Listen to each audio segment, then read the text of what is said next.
Pastor Jack Tanweco. Praise the Lord. Hallelujah. Sige po, palakpak para sa Diyos. Magandang gabi po.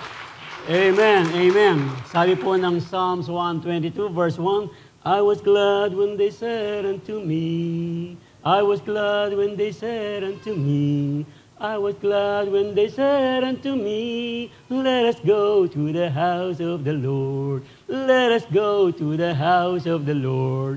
Are we glad that we are in the house of the Lord tonight? Yes, for this is the day that the Lord has made, and we will rejoice and be glad in it. Come on! Hallelujah! Yes! Be glad in it dahil nasa bahay po tayo ng Panginoon para sama-sama po tayong umawit. Inawit kanina. Sama-sama po tayong sasambat magiginig ng salita ng Diyos, ng pangangaral ng salita ng Diyos. At lalabas po tayong magdadala ng bagong lakas, tibay, pananampalataya, that we will be an overcomer. Ito po yung ating pinag-aaralan. Ito pong buwan ng September, overcoming evil in these last days. Kaya nga po, kailangan po nating ma-overcome ang inyo pong pagtingin-tingin sa inyong mga cellphone mamaya, gaya po ng ating narinig na ating MC. Baka mamaya po meron kayong marinig na kahit naka-silent yan, pero merong merong vibration yan eh. Overcome ko kaya ito, titignan ko kaya itong mobile ko. Mamaya na po, i-overcome po natin ang pagtingin sa ating mga cellphone. Amen. Sige po, palakpakan ng Panginoon. Hallelujah. Praise the Lord. Amen. Overcoming evil in these last days. Ano na po ang inyong na-overcome sa nagdaang pong linggo, yung pong false doctrine, and many more. Baka meron pa kayong talagang gustong ma-overcome. Ano ba yan? O baka pati yung paggising ng maaga ay kailangan pa nating ma-overcome. Talaga pong yung mga bagay po kasi ng mundong ito, marami po tayong yung ano ba yung gusto nating ma-overcome? Siguro meron pang gusto maka-overcome ng takot dito. Yung takot sa mga maniningil. Ma-overcome natin. Marami. Kayo po ang nakakalam. You can do the math. Kung ano po yung gusto nating ma-overcome. And this is another lesson po nating pag-aaralan. Overcoming, hindi lang po yung overcoming false doctrines, which we have studied last Sunday. Yung pong doctrine, lalo na po, pag doktrina ang pinag-uusapan, kinakailangan po talagang matibay yung pong doktrina natin para bang ito po yung backbone ng ating pananampalataya. Sabi nga po ni Bishop kagabi, meron pong mga ilang klase ng bones. Yung pong mga mahilig sa manok, di ba? Meron silang tinawag na wish bones. Yung, di ba? Yung buto ng manok tapos sinahati. Meron pa bang gumagawa ngayon dito? Wishbone. Tapos hawakan nila, meron din silang wishbone. Meron din silang tinatawag na jawbone. Ito ba yung jawbone? Tama ba? Yung jawbone yung talagang, ano yung sinasabi natin? Baka nagiging marites na si jawbone. Ito po yung pinag-aralan natin, yung pong false doctrine, kailangan po natin ng sound doctrine. Pag sound doctrine po, totoong doktrina para po talagang maging matibay po. Alam po natin yung backbone natin, yung mga taong wala ng backbone, nagiging lantay, gulay na lang yan. Kung wala pong backbone yung ating pananampalataya, magiging lantang gulay po yung ating pananampalataya. Kaya nga po, we need to overcome yung pong false doctrine, and at the same time, ngayon pong gabing ito, pag-usapan natin, overcoming worldly culture. Overcoming worldly cultures. Pag pinag-usapan yung worldly culture, marami pong kulturang pinag-usapan dito sa Pilipinas, maging sa ibang bansa. Di ba? Pag napupunta po tayo ng ibang bansa, meron silang kultura na parang hindi natin talagang masyadong matanggap. Kaya nga po, meron tayong sinasabing maka-culture shock sila. May nga culture, o kaya yung mga ibang mga nationals na pupunta ng ating bansa, naku-culture shock sila sa nakikita sa mga kultura ng ating bansang Pilipinas. So, kultura, ito po yung, ano ba yung kultura? Can be defined as all the ways of life, including acts, including belief, institution, ng populasyon po na that are passed from generation to generation. Ito po yung tinatawag na way of life for an entire society. This is the way, cultures, this is the way of life for an entire society. Tayo pong mga Pilipino, marami po tayong mga kultura, marami po kayong kulturang alam. Lalong-lalo na po, yung mga nasa edad na, yung pong mga kabataan ngayon, hindi na alam yung ibang kultura ng mga, sabihan ko na yung mga matatandaan Kaya piikot-ikot, di ba? Yun din ang pupuntahan Kultura po ng mga matatanda, ng mga nasa edad na. Kaya nga po, as such, it includes po yung code of manners. Pati po yung pananamit.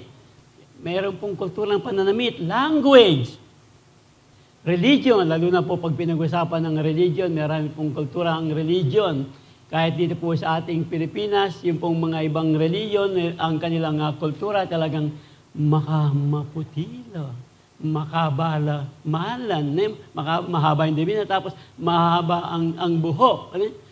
And many more. Rituals, lalo na po, rituals, arts, norms of behavior, yung pong law and morality, civilization, society, way of life, all the same po. Sa Tagalog po, ito yung kultura. Ito po yung kabihasnan, sibilisasyon, kalinangan. So, meron po, hindi naman po masama yung overcoming worldly culture. Pag pinag-usapan po natin ng worldly culture, we are talking about cultures na hindi mabuti. Meron na po kasing kulturang magaganda na hindi po natin sasabihin overcome natin.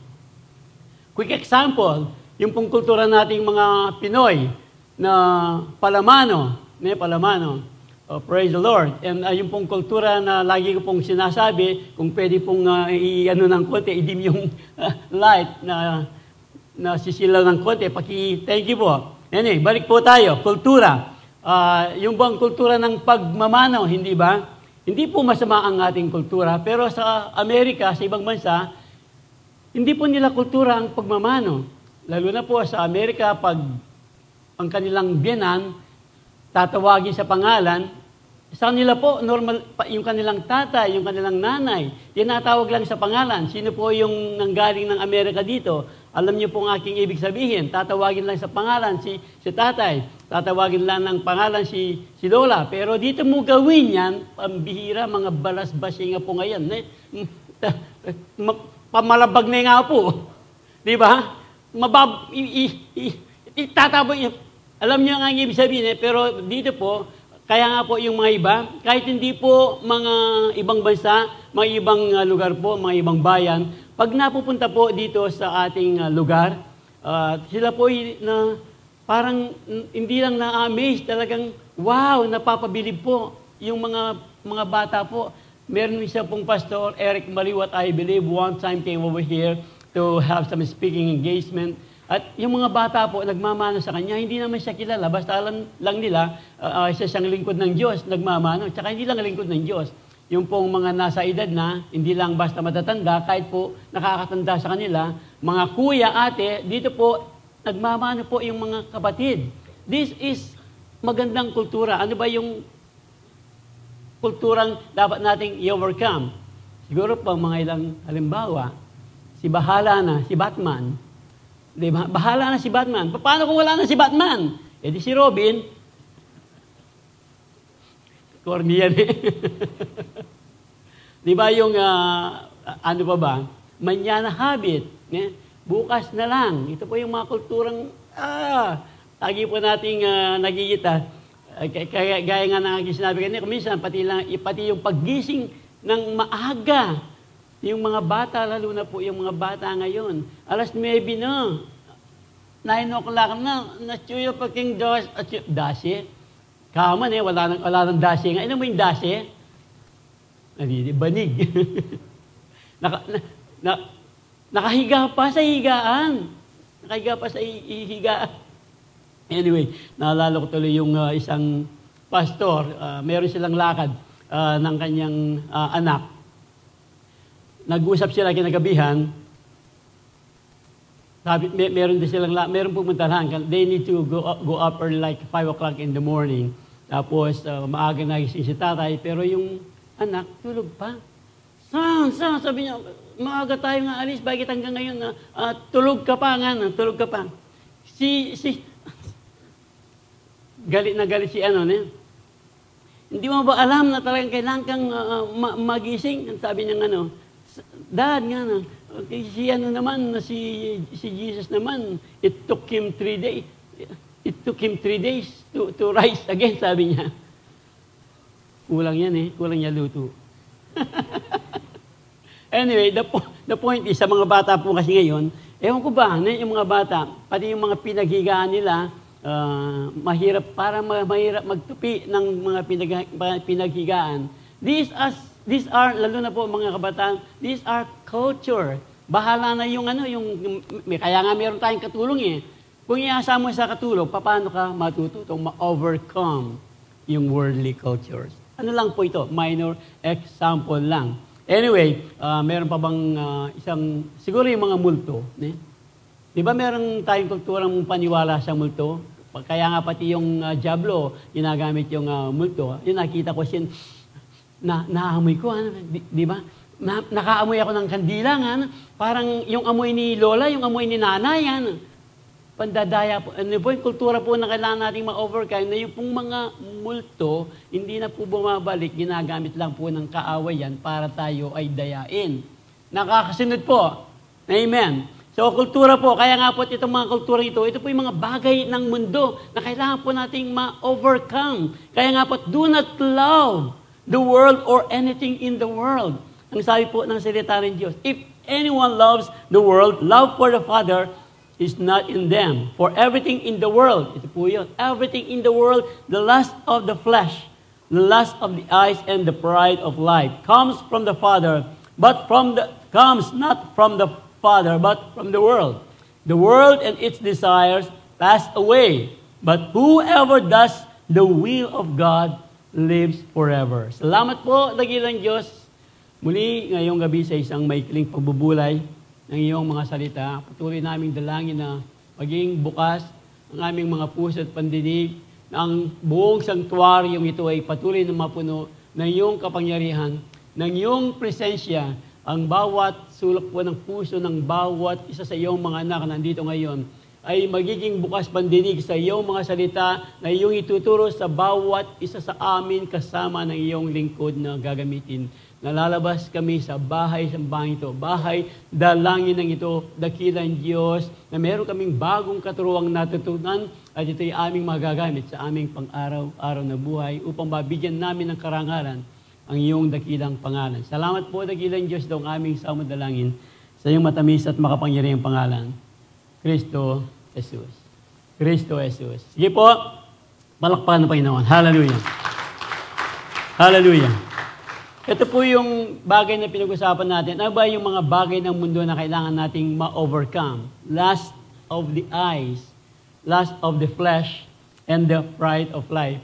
Bakit po merong mga bagay ng mundo na kailangan nating ma-overcome? Kasi po, ang mundo pong ito talagang pipilitin po niyang hilahin yung pong ating kaugnayan sa ating dakilang Diyos. Yung pong mga bagay ng mundo, di ba? Ang sabi ng salita ng Diyos, pag ang ating pong worship ay sa Diyos lamang, pag napututon po sa may ibang bagay, parang nagkakaroon po ng karibal ang Diyos sa ating pagsamba sa Kanya. Nagkakaroon ng, hindi lang basta, hindi naman kaaway Let's say kaaway na. Meron pong kaaway ang Diyos sa ating pagtitiwala sa Kanya, sa ating relasyon sa Kanya. So mamaya po, bibigyan natin ng verse pong ating pinag-uusapan ito. Kaya nga pat yung pong mga bagay ng mundo ngayon, lust of the flesh, the lust of the eyes, and the pride of life, ito po ay hindi po galing sa Diyos to. Galing po sa mundo. Kaya nga ito pong galing sa mundo, these things that are coming from the world, that we need to overcome. Kayo po ang makaka-experience kung ano ang ma-overcome natin na tutuksin po tayo ng mundo. Lust of the eyes. Tsaka yung pong pride of life, which means pag pinag-usapan yung pride of life, nagiging ano po yan, self-centered po pag pride of life ang pinag-uusapan. Kaya nga po, the world and its desire passed away. Ito po yung sinasabi ng ating pinag-aaralan. Ang mga yan po ay lilipas lamang. Lilipas lamang, kaya nga pati heaven and earth will pass away. Ang salita lamang po ng Diyos ang mananatili hanggang wakas. Kaya nga, whoever does the will of God, pag tayo po ay naka-overcome and we will follow the will of God, it will live forever. Tayo po ay mabubuhay at makakasama natin ang ating Diyos sa buhay na walang hanggan kung hindi po tayo patatangay sa mga bagay ng mundong ito. Kaya nga po, paano nga ba talaga natin ma-overcome? Kailangan nating ma-overcome ang mga bagay ng mundong ito. Lust of the flesh, lust of the eyes, pride of life, and many more other than these that we're talking.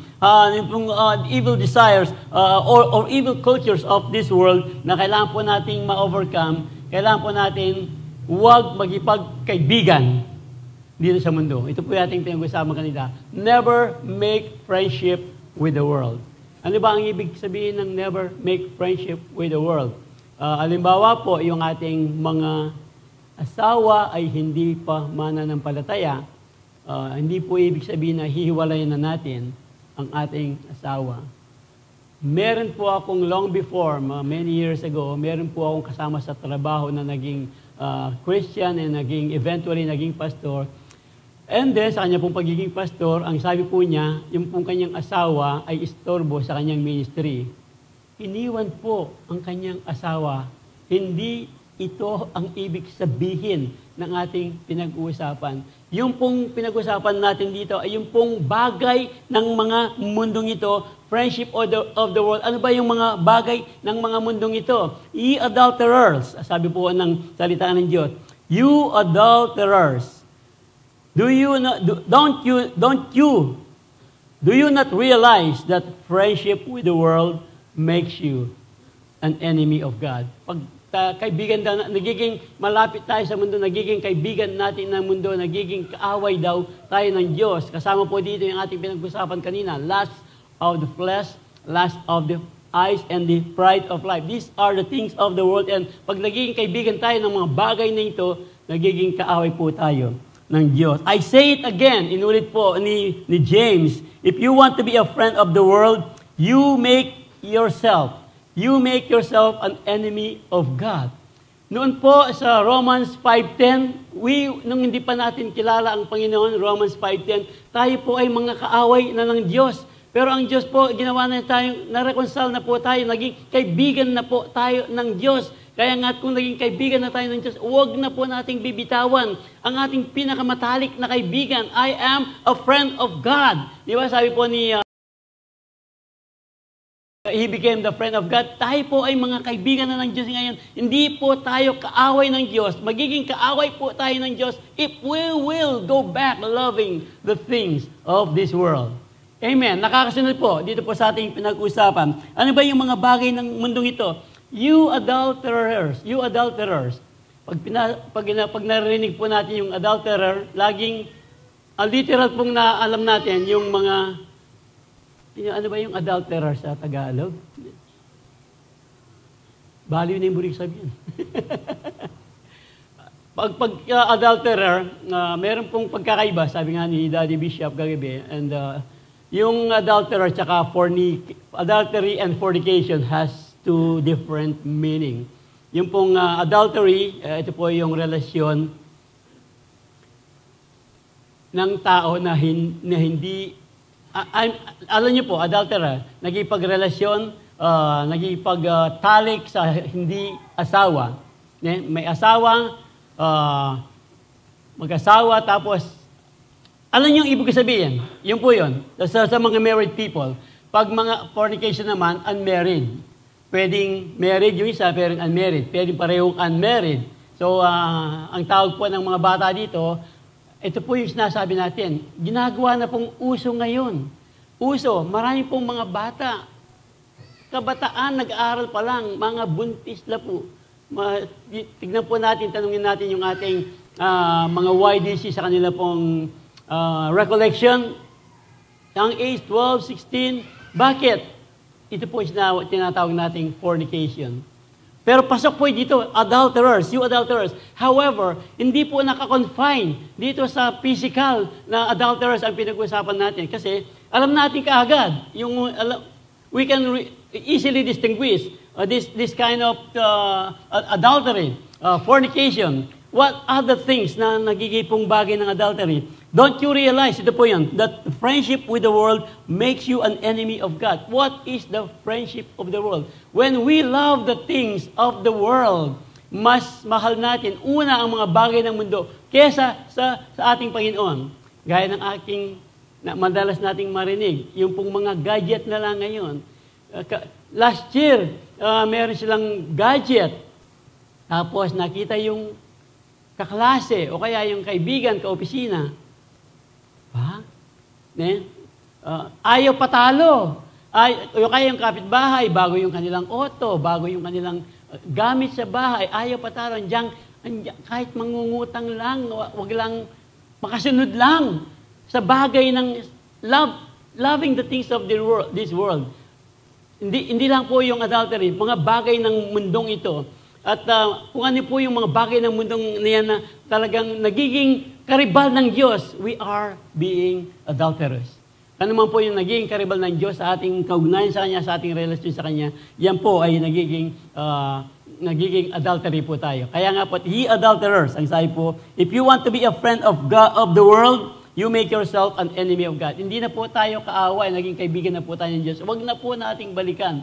Huwag na po nating gawing maging kaaway muli tayo ng Panginoon by loving the things of this world. Because ang sabi po ng salita ng Diyos, when we associate, it doesn't necessarily mean na hindi na po natin pupuntahan, sasamahan yung mga tao ng mundong ito. Ang sinasabi po natin, yung sistema ng mundong ito, sa mga opisina lang, sa government offices, sa mga public offices, yung pong sistema ng mundong ito, kung hindi ka mandadaya, hindi ka aangat sa buhay, kung hindi mo sisirain yung iyong kasama sa trabaho, hindi ka mapopromote sa trabaho. Kailangan mo munang gumawa ng paraan, manira ng tao, magmarites, para ka lang. These are the things of the world na namumuhi po ang Diyos sa mga bagay na ganito. Yung pong, hindi po sa tao, sa sistema po ng mundo. Ito po ang ating pinag-uusapan. Kaya nga po, hindi lang literal, mga spiritual adultery, lust of the flesh, lust of the eyes, and the pride of life. Ang sabi po, don't be fooled by those such things, 1 Corinthians 15:33, bad company corrupts good character. So ano niyo po, kayo po nakakalam. Sige, samahan po natin. Alam natin, nandito na tayo. Pero if we continue to go with the bad company, yung kanilang ginagawa, eventually hindi mo namamalayan, nakukurap na po ang iyong good character. Kaya nga't bad company corrupts good character. Tell me who your friends are. Ang sabi po nila, and I will tell you who my friends are. Sabihin mo sa akin kung sino ang iyong mga kaibigan, sasabihin ko rin sa iyo kung sino ang aking mga kaibigan. No, hindi po yun. Tell me who your friends are, and I will tell you who you are. Kung sino yung ating pinakasaman, kung bad company, yung ating pinakasaman, yung ating good character. Pero yung mga, di ba, merong mga talagang bad character, pero pag nabasa mo yan sa mga mananampalataya, sila po ay talagang nahihikayat po ng kabutihan ng kanilang mga kaibigan. Magtataka sila. Ano ang nangyari? Yung pong mga dating bad character na pasamo sa mga good character, ng mga anak ng Diyos. Ano ang nangyari? Sila po magtataka. Dito po papasok yung sasabi natin, let your light so shine upon you. Magliliwanag po yung ating good character. And when that happen, tayo po ang makahihikayat sa mga bad character. Hindi po sila ang mahihikayat sa atin. Come on! Never make friendship with the world. Never make friendship with the world. Do not be unequally yoked with unbelievers. 2 Corinthians 6:14. Ano ba ang partnership? has righteousness with lawlessness? Or what fellowship has light with darkness? Ne? I always say, sinabi ko po yung, madalas sabihin ko po yung, you cannot walk with God holding hands with the devil. You cannot walk with God holding hands with the devil. Hindi pwedeng mangyari yun. Kaya nga po, ang sabi po, ano ba yung sinabi ni Denzel Washington? I'd rather stand with God. Sabi po ni Denzel Washington, I'd rather stand with God and be condemned by the world. And be condemned by the world. Than to stand with the world and be condemned by God. Sabi po ni Denzel, I'd rather stand with God. And ito po yun, loving the thing, hindi po tayo magkikipagkaibigan sa mundo. I'd rather stand with God and be condemned by the world. Di ba nang mawalan ako ng kaibigan, basta yung pong doktrina natin, tatayuan po natin yung backbone ng ating doktrina. Kahit po yung mga iba talagang pilit tayong hinihila ng mga malang doktrina, mali kayo, hindi kayo mariligtas. Dito talagang kaligtas. Pero we will stand that sound doctrine, be condemned by, than to stand with the world and be condemned by God. Ano po ang ating pipiliin? Of course, ang pipiliin po natin, yung sa Diyos po, we will stand with the doctrine, with the sound doctrine. We will stand sa mga prinsipyo po ng ating dakilang Diyos. Kuminsan po kasi, isa pang worldly culture na kailangan po nating ma-overcome. Di ba? Yung utang na loob. Pag meron kang utang na loob, kuminsan kahit mali na yung gustong ipagawa o iigin ng pabor sa iyo because meron kang utang na loob. Yan po yung kulturang we need to overcome. O kaya yung pakikisama, pamakyabe, pakikisama, andyan ba? Yung pakikisama, sama yan, pakikisama. Paghiwalay mo yung pakiki, tsaka sama, naging ibang kalugan. Pakikisama. Galing po ito kay Pastor G. nung yesterday. Di ba? Pakikisama. Ito po yung kultura nating we need to overcome kasi po hindi natin ma-overcome yan. Ang mangyayari po, pakikisama tayo. Mahihila po tayo ng sistema ng mundo. Kaya nga po, ito po, do not copy the custom of this world. Ito po yung customs of this world. Marami po ang kostumbre. Yung kailangan ka munang mandaya, kailangan ka munang yung lust of the flesh, yung kostumbre ng mundo. Ano ba yung lust of the flesh? Ang gusto natin sabihin dito. 7 o'clock na lang ako. Ay, di. Siguro 10 o'clock na lang ako. Mayroon namang 10 o'clock. Kasi mas napasarapan ko. Napasarap. Ay, gutom na ako. Mamaya na. 2 o'clock naman. Mayroon naman 2 o'clock. Dapat nakatulog. Ay, di ba? Mamaya 6 o'clock na lang kayo. Siguro, hindi naman kayo nakatulog. Kaya andito kayo ano. No. Pati 6 o'clock natulog na rin, hindi bali. Meron namang susunod na linggo. Nasusunod po natin, this is the lust of the flesh. Maliit na bagay lang yung lust of the flesh. Talagang gusto mong, kasi masarap matulog, lalo na ngayon. O kasi talagang gusto ko munang tapusin yung sinasababay yung mga, usula pa rin Korean novela ngayon Netflix na tangin Netflix. Nandun pa rin yung mga sa Netflix.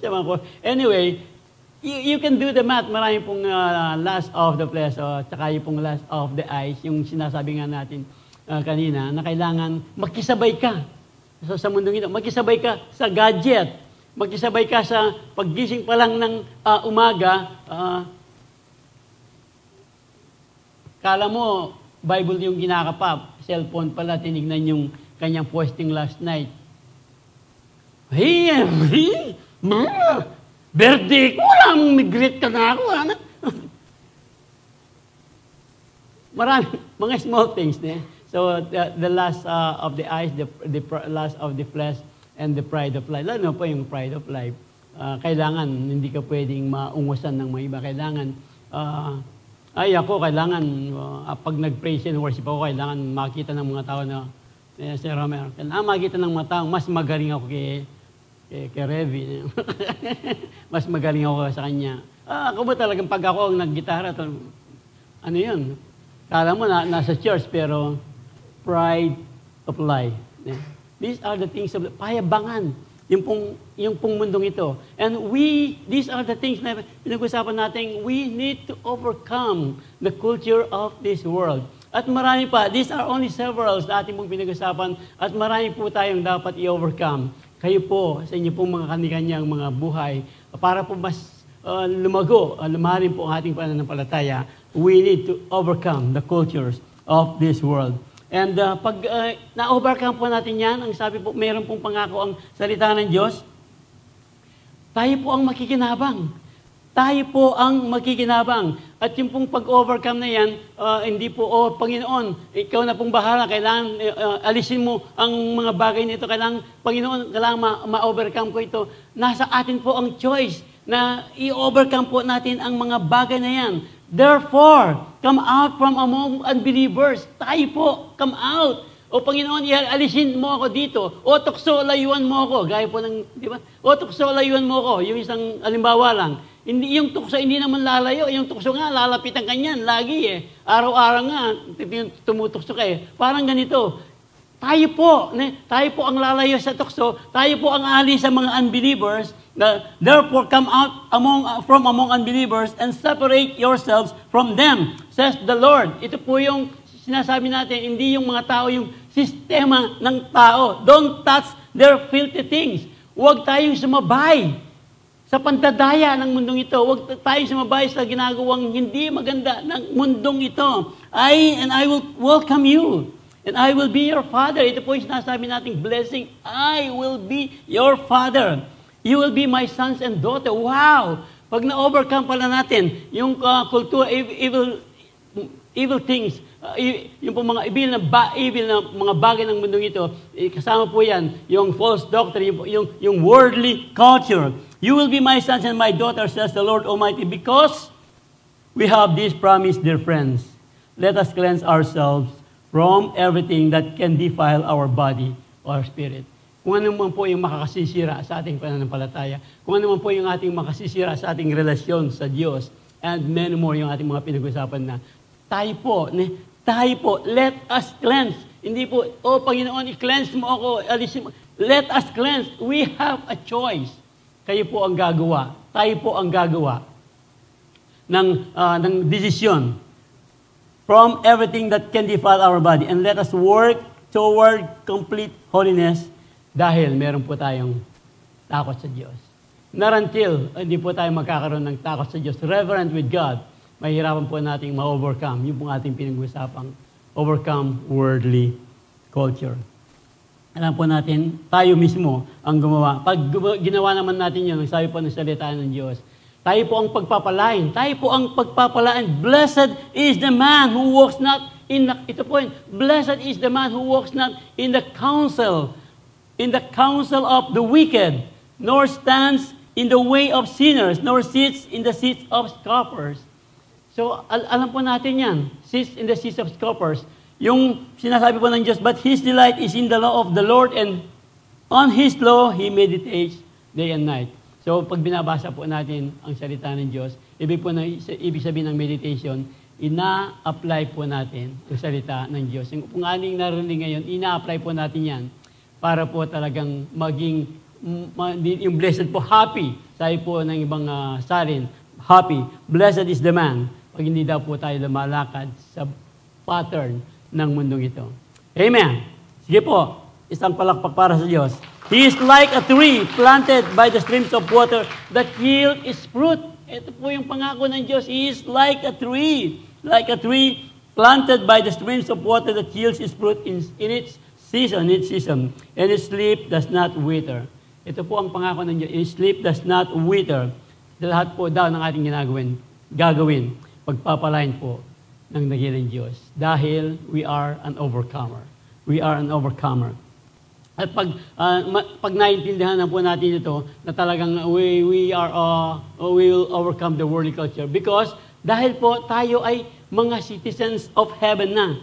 Kailangan po nating maintindihan na kailangan nating ma-overcome ang mga worldly culture, kailangan nating ma-overcome yung false doctrine, evil of this world, because we are citizens of heaven.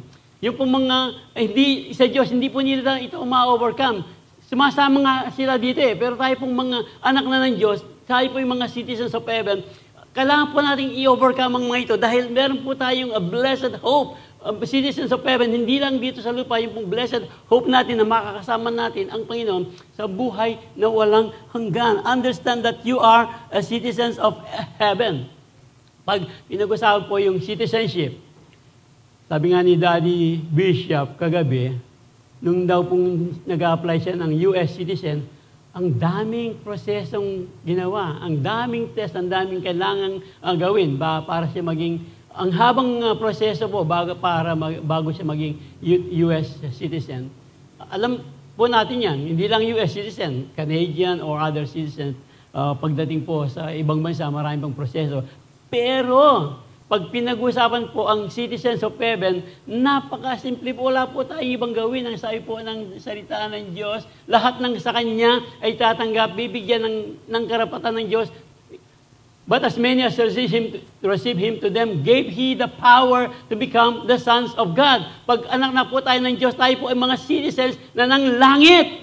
Amen! Yun po ang kanyang panawagan. For God so loved the world that whoever will believe in Him will not perish, John 3:16, but will have everlasting life. Saan po yung everlasting life? Nasa langit po yung everlasting life. At dito pa lamang po sa lupa, bibigyan na po tayo ng masaganang buhay ng ating dakilang Diyos.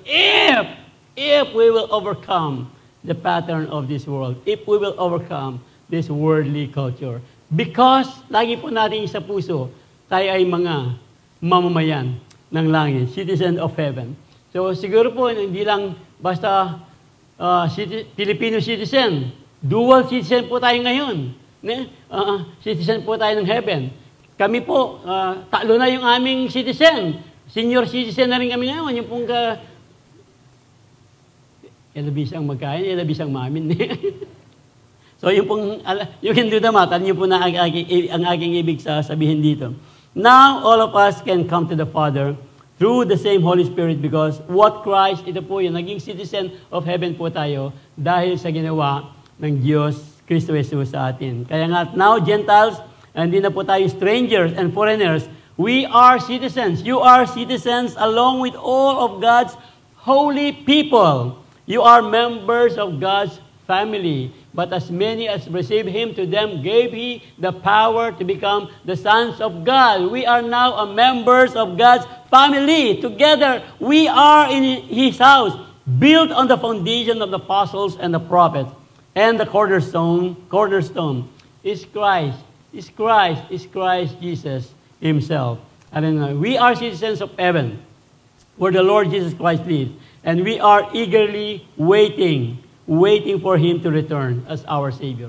Kaya nga po, kung dito pa lang sa lupa, meron na po tayong katiyakan na tayo ay mamamayan ng langit. Ang ating pong pinakihintay, darating ang araw, pag iniwan na po natin ang mundong ito, basta, wag po tayong papadadaya sa mga false doctrine. Wag po tayong pahihilang muli sa mga bagay ng mundong ito. Makakasama po natin ang ating dakilang Diyos, manunubos, doon sa buhay na walang hanggan. Ano kaya? Di ba napakaganda? What a day that will be when my Jesus I shall see, when I look upon His face, the one who saved me by His grace. Hallelujah. Yan po ang pangako ng Diyos. Makakasama po natin siya sa buhay na walang hanggan. Kaya nga po, lagi po nating ilagay itoon ang ating mga puso, mga isip sa mga bagay ng mga makalangit. It doesn't necessarily mean po na talagang lagi tayong hindi, kahit sa trabaho, boss, nagpe-pray ako, huwag kang istorbo dyan. Hindi po ganun ibig natin sabihin. Tapos, sa eskwela, ma'am, sandali lang po, magpe-pray muna po. Well, hindi po ganun ibig natin sabihin. Tuloy-tuloy po ang buhay. Tuloy-tuloy po ang buhay. Ang ibig po sabihin natin dito, hindi po tayo talagang patatangay. Yung pong over and over again, yung sistema po ng mundong ito, yung pattern, do not copy the pattern of this world, but be transformed by the renewing of your mind. Ang sabi po ng talatang ating binasa kanina sa Romans 12:2. At dahil tayo po ngayon ay citizens na ng langit, tayo po ngayon ay hindi na nakikibagay, yung mga bagay po ng mundong ito, hindi na po tayo nakikipagkaibigan sa mundo. Tayo po ngayon ay mga ambassador. Tayo po ngayon ay mga ambassador. Wow! Ambassador talaga? Yung ambassador po ng Pilipinas, pupunta ng ibang bansa. Talaga po ano yan, may pinag-aralan yan talagang, yung pong pagbinibigyan ng benefits yan, pagdating sa ibang bansa, kumpleto po yan. Meron silang pabahay, meron silang sasakyan, driver, lahat. Everything is well provided. Kapag sila po ay naging ambassador ng ibang bansa, ambassador pa lang yan ng ibang bansa. Tayo daw po dito, ambassador po tayo ni Kristo. Ambassador tayo ni Kristo. Ano pa ang maihiling natin kung binigay nga ng Diyos ang kanyang kaisa-isang anak na si Kristo Jesus? Ano pa hindi niya kayang ibigay sa atin? Romans 8:32, remember? So, kung tayo po ay mga ambassador ni Christ, wow, we will be well provided ng mga bagay na talagang kailangan natin. Minsan, kahit hindi man kailangan, pati yung mga wants natin, ibinibigay ng Diyos. Yung pong cellphone, noon wala namang cellphone, kailangan ba ng buhay yan? Yung mga bagay ng buhay noon, 3 lang. Food, shelter, and clothing. Pero ngayon, yung mga television, yung mga gadget, and everything that's added, mga ano na po yan, yung pong mga damit natin, yung aparador natin, yung mga sapatos natin. Ako po talagang, yung mga sapatos ko, madami-dami, kaya lang, ano lang po yung mga regalo lang. Yung po kasing mga anak ko, ano ang gusto mo? Pag birthday ko tsaka Pasko, isa lang gusto ko, sapatos. Sapatos. Di ko alam bakit siguro isang kwento lang. Noon kasi, I don't know kung talagang kasama na, pero nung po kasing nag-aaral pa ako na talagang nag-graduate po ako ng high school, Salat sa pera, and I was the only one who graduated in college sa amin pong magkakapatid. 8 po kaming buhay, 4 yung namatay, tapos 2 yung miscarriage. So, entonces, 14 kami kung mabubuhay sila lahat. Pero yung pong nabuhay, 8 lang. Yung pong 8 yun, ako lang po yung natapos sa pag-aaral. Tapos, natapos na ako because nag-self-support po ako dahil salat nga sa yaman. I remember one time, mag-graduate po ako ng high school, may endam ko pong sapatos. Nanghiram lang ako ng sapatos para makagraduate. Nung elementary po ako, nag-graduate po ako, naglakad po ako about 1.5 kilometers mula bahay yung eskwela. Naglalakad po ako, nag-graduate ako ng elementary, maka-rubber shoes ko po. Tapos yung mga tao, mag-basketball ka pa nga na. Papag-basketball dami, graduate ko kanyan, magdala akong gahay. Yung fake na graduation, di ba? Papel pa lang naman yun eh. Hindi ba totoo? Tapos yung high school, nung kasi talagang sa lahat. Alam niyo yung pantalon, talagang pagmasikip, tapos aalisin mo yung tahi dito, tapos luluwan mo yung tatay mo, tapos pag nawala yung meron siyang V na ganyan. Makikita mo talaga yung V kasi may upas dito ang kilwal eh. Siguro, kaya nga nanghiram po kami ng sapatos para lang makagraduate. Siguro po, yun ang pinagmumulan. Anyway, ba't napunta ako doon? The point is, umiras po ka rin eh. Live as ambassador of Christ. Ang point po lang po, bakit pa ako napunta doon, yung pattern po ng mundo, talagang yung mga bagay ng mundo, talagang hihilahin ka ng mundo. Anyway, back to that po, talagang nabili ko lang sapatos on my own pocket. Siguro po in 10 years, mga 3 pares lang po siguro on my own pocket. My point is, minsan, bagay ng mundo talaga eh. Burimi. Remember yung isang babae, narinig na siguro to, di ba? Narinig na to yung isang misis habang nandoon, napunta sa mall dahil nakasil na gusto niya yung isang damit. Wala naman siyang pambili. Tapos ang sabi, ay, ganda. Sige po, sabi ng sales lady, pasok kayo.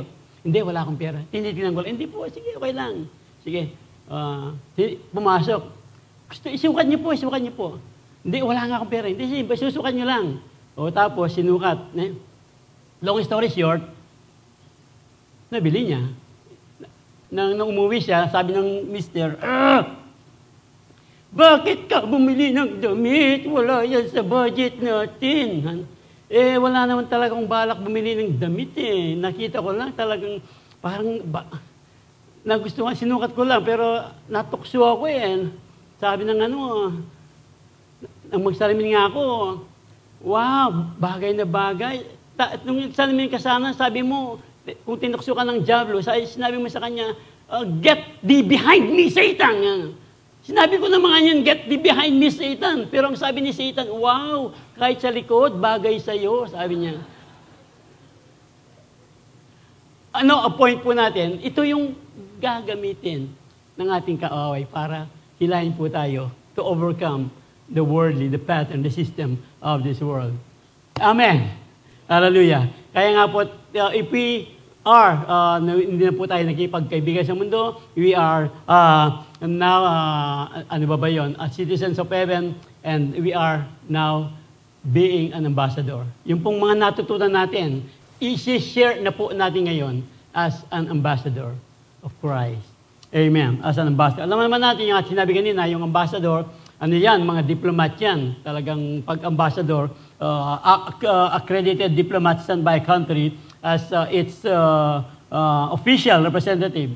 Yung pong ambassador, nire-represent po niya ang bansa. Kung sa iba, bansa Pilipinas, tapos yung sinasabi lang, yung utos lang ng presidente, yung sa Pilipinas, pupunta siya dyan, i-represent ng ambassador ang bansang Pilipinas, acts as representative or promoter of a specified duty. Ma-diplomat po yan, ma-diplomasya po yan. Ang sabi nga ni Daddy Bishop, halimbawa, Pilipinas, naging ambassador ka sa China, madiplomasya po yan, hindi sasabihin ng ambassador ng Pilipinas sa China, kayong mga inchik kayo, kayong mga Chinese kayo, bakit nyo pinakikilaman yung aming West Philippine Sea? Lumayas kayo sa hindi po ganoon. Madiplomasya po kailangan po. Kaya nga po, tayo pong mga ambassador, pag tayo po ay i-represent natin, ang ating, sino ba ang nire-represent natin? Ambassador of Christ, si Kristo po ang nire-represent natin. Kaya nga pag nire-represent natin si Kristo, pag meron tayo nakakausap, ikaw, alam mo ba, pupunta ka ng impyerno kung hindi ka magbabago ng buhay. Alam mo kung yung sigarilyo niyan, hindi masusunog ka doon sa impyerno. Hindi. Diplomat po. Kailangan pong makita muna ang pagbabago sa ating mga buhay. Makikita yung pag-ibig sa ating mga buhay. Ambassador of Christ nga. Ano ba si Kristo? Si Kristo ay pag-ibig. Si Kristo ay mahabagin. Ito ang nire-represent natin. Christ po, Kristo na mahabagin. This means that anyone who belongs to Christ has become a new person. Bago na po tayong nilalang. Kapag inirepresent po natin si Kristo, yung pong bagong nilalang ang i-represent natin, ipakikita natin sa mga tao na binago na nga po tayo ng ating Panginoon. The old has gone, the new has begun. And all of this is a gift from God who brought us back to Himself through Christ Jesus. And God has given us this task of reconciling people to Him. Tayo rin po, minsan na-reconcile po tayo ng mga kaibigan, ng mga iba't ibang paraan kung paano po natin nakilala ang Panginoon. Ito po ang gusto ng Diyos. Kung paano po nakilala natin ang Panginoon, ipakilala din po natin ang Panginoon. Lalo na po sa ating pamilya, sa ating mga kaibigan, sa ating mga mahal sa buhay, mga kaeskwela, katrabaho. Ano ba ang nakikita ng mga tao sa atin? Kristiyanong totoo o Kristiyanong nakatago? Hindi yung pagiging Kristiyano mo, tapos, di ba, mayroong kwento dyan na narinig natin. Hindi ko alam kung totoo yun. Nakita niyo yung, alam ko si Pastor Jessup eh. Nakita dyan yung isang kaibigan niya. Pero si Pastor Jessup talagang, hindi pa talaga serious sa kanya pagiging Kristiyano. Nakita daw niya yung kanyang klase, Christian ka? Remember yung isa pong pastor sa Amerika po ito. Nung naglabasan na yung mga tao, nandun po yung pastor sa likod, kinakamayan yung mga Tapos yung isa pong lalaki doon, sinabi niya, dahil nakita mo ng pastor, hindi niya gaano nakikita yung lalaki, madalang lang. Sabi, brother, sabi mo niya, you need to join the army of God, sabi niya. Sabi ng lalaki, Pastor, I'm already in the army of God. Are you already in the army of God? How come I only see you during holidays and special occasions? Pastor, because I am on the secret service.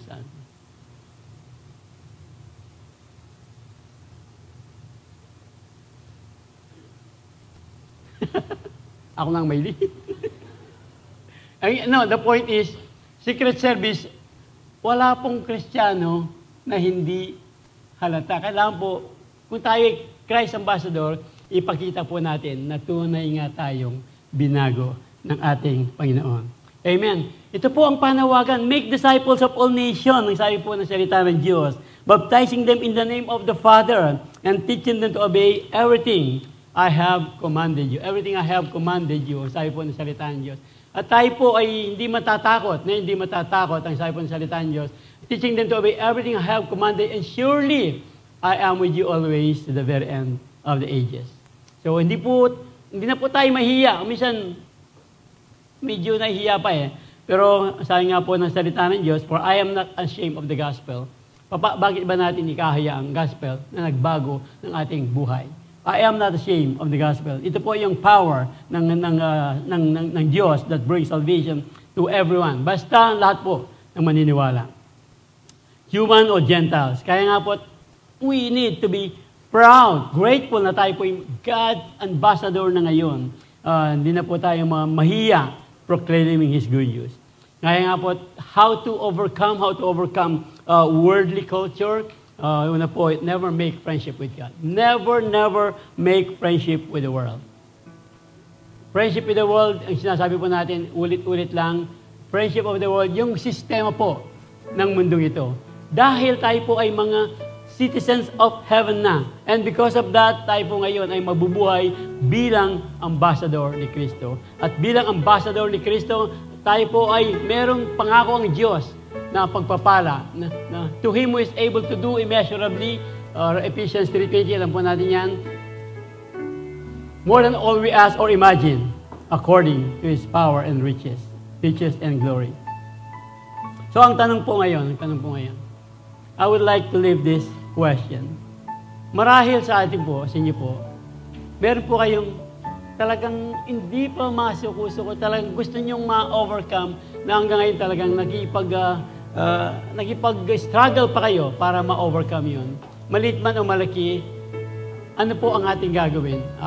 Are we ready to really surrender? Are we really talagang i-surrender po ang ating buhay para ma-overcome po yung gusto nating ma-overcome? Maliban po sa ating mga pinag-aralan, meron po tayong kani-kaniyang gustong i-overcome sa ating mga buhay. For every child of God defeats this evil world, and we achieve this victory through our faith. And who can win this battle against the world? Only those who believe that Jesus is the Son of God. Ano po ang ginagawa ng mga nag-aaway sa giyera? Pag nagsusurrender po yung mga kaaway, gusto nang sumuko ng mga away. Sige nga po, tayo po tayo.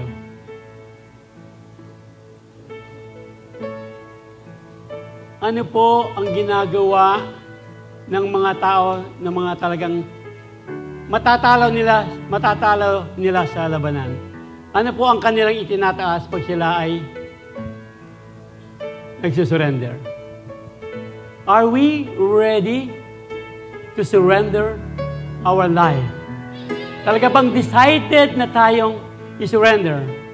If you truly decided na talagang i-overcome po natin ang mga bagay ng mundong ito, yung false doctrine, yung worldly cultures, handa ba talaga tayong i-surrender? If you really ready to surrender, if you really ready to surrender, if you are really ready to surrender, come on! I have decided to follow Jesus, no turning back.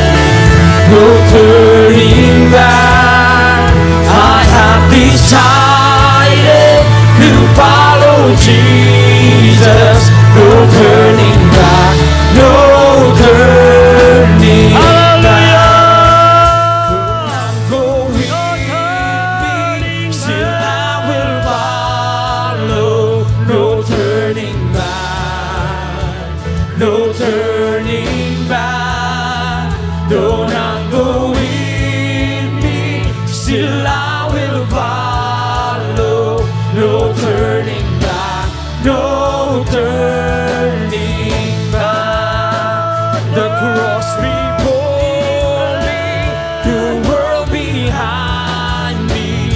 No turning back, no turning back. The cross before me, the world behind me. No turning back.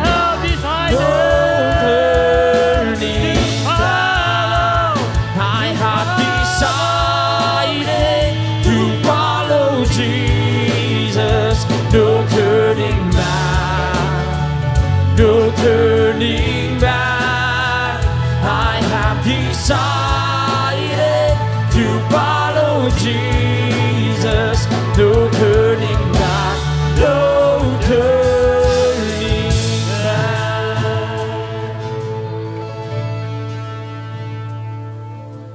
Hallelujah. Hallelujah, Jesus.